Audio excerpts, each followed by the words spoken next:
Hello guys and welcome back to World of Tanks with Pandy. Today I'm on a test server and I wanted to showcase you in this video what are these new missions, new operations all about.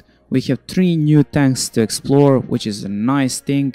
We were waiting for so long for these new tanks because these 4s are pretty much old for a lot of you. As you can see from here, I managed only to complete these 2 vehicles and then this one on the last mission. So basically they are here for some long time for you guys that are tank collectors and want to solve the missions. Basically this is a welcoming change, and the new campaigns, basically you have Operation Excalibur for the Excalibur tank, which is a British TD. Next we have Operation Chimera, which is also a British tank. It's a British medium tank, I think. And at the end of the line there is Object 279E, which is basically that prototype tank with the 4 tracks underneath its hull. Basically that tank, I think, only got the prototype, never got to the mass production. So it's a blueprint tank that everybody gonna talk about at the end. And oh boy, it seems like the missions are not going to be naive, but this time they reworked the missions how they actually work. So for example, when you come into this Operation Excalibur, basically you will have 4 sets of missions from 0 to 15. The first 14 missions is unlocked, and you can do them by any means, however you want. It's just that you will need to complete all of these to unlock the 15th mission. And the major change is that now we don't need to specifically use only classes of vehicle, rather we need to use the nations. And what I mean about that is that for example, first branch of missions are only dedicated for the Union bloc, which is USSR or Soviet Union, and the National Republic of China. So in the second branch you will have the block, as they call it, where the Nazi Germany is and the Imperial Japan. Next we get to the alliance, which is containing US, UK and Poland. And for some bizarre reason, 4th set of mission, which are having coalition, forming coalition. France is in the coalition, but not with allies. I don't know what's wrong with that. Like they were always all together. But anyways, French guys are with the Czechs, Swedes, and Italians. Guess they needed to put one nation to the coalition with the full tech tree, because we're honestly talking about the Czech, Swedes, and the Italians. They only have one tech tree, so basically maybe they put in the French guys to boost it up. Anyways, like the operation rewards are pretty much the same as before. Like when you unlock the Excalibur as a tank, sorry, I'm gonna go back. Basically when you unlock it, probably gonna get nice badge, and if you complete with all missions, basically unique camos, which is really nice for crew members, either for this vehicle or for not. It's the same story as before, and let's just see a quick preview. Like it's look really interesting. The reload time is really quick, 3.8, sorry. So it's a really big rate of fire. Damage is not that great, it's 150, but this this seems to be enough because it's a tier 6 vehicle, and uh, I don't see why this shouldn't be taken into a spin, because it has 750 hit points of health. The armor is absolute a dog, and dog shite, sorry. And as a pair mobility, well, this specific to power ratio, it's not that bad. It's really quick. It's gonna be a trollish little TD. This turret I can tick can only go to 90 degrees for both of the sides, so yeah, this can be flanked pretty easy. Naming time is really good on this one. Penetration is okay for this thing, but yeah, it's a 76 millimeter gun, which is cool. 4-man crew, nothing too shabby. Let's go to the next one that we can see. The missions for this first one tank are, for example, like this: complete the primary condition. For this is to enable your allies to cause 15,000 damage to enemy vehicles that are not belong to Union by spotting them or destroy their tracks. The progress acceleration completes this secondary condition to earn a ×2 increase in progress for the completion of a primary mission. So basically, you'll probably be able to do this mission fairly easy, because this time, as they stated, you will be able to do it in unlimited number of battles. So basically it will be grindy, and the missions go on and on. Cause 8,000 damage to enemy light tanks. Basically they figured out that there is a lot of people that don't mind grinding that much in the game, and they then, like, they're not that skilled to get lucky for all of the missions, or not skilled enough to finish some missions in with skills and tactics, and they decided probably to do something like this, to be grindy like this. That's for the Excalibur. As I managed to hear, like, this is still unavailable for solving, but we can all see the missions.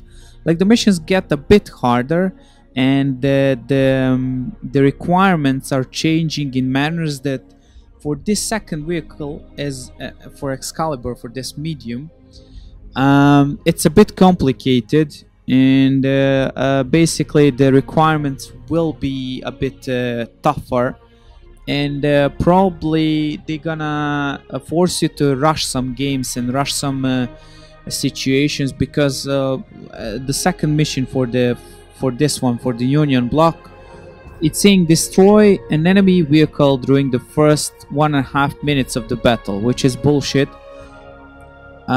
because we barely managed to hold the horses of the people that want to rush in and be noobs.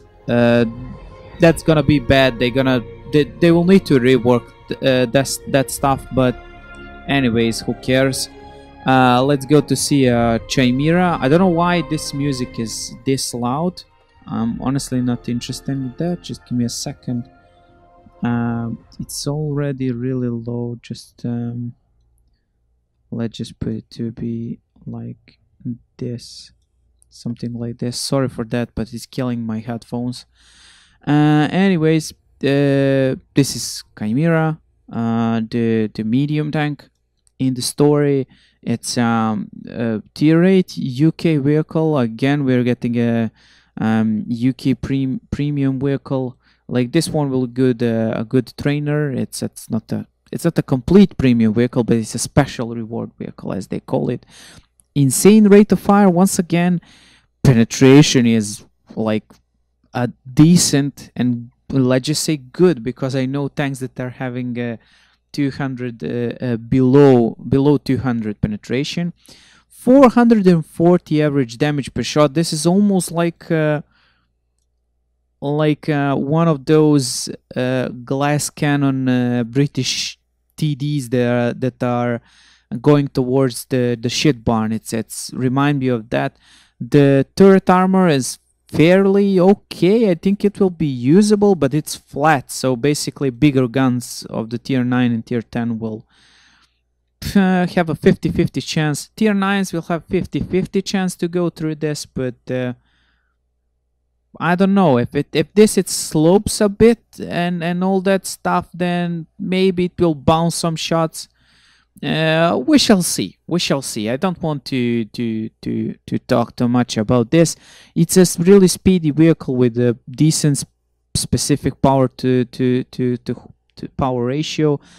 Engine power is 900 HP. Look like a really decent gun. 10 degrees of the gun depression is godlike. Aiming time seems to be bad, but for this caliber, like I don't know what's the caliber of the gun, but let's just see. It's whatever. Like it's a 5-inch gun, I presume. And yeah, this is fairly okay for this caliber of gun and this damage. They need to sacrifice something, but I think that you can put the aiming time even more below. The dispersion on 100 meters is really good. I think this tank overall it's gonna be a good reward. 1400 hit points, it's okay. The hull armor is a bit crap. You'll able to bounce lower tiers a bit, not all of them, but in tier 8, 9 and 10 games where you're usually gonna sit for, let's just say, next 6 months, because they said that matchmaking will be not fixed in next 6 months.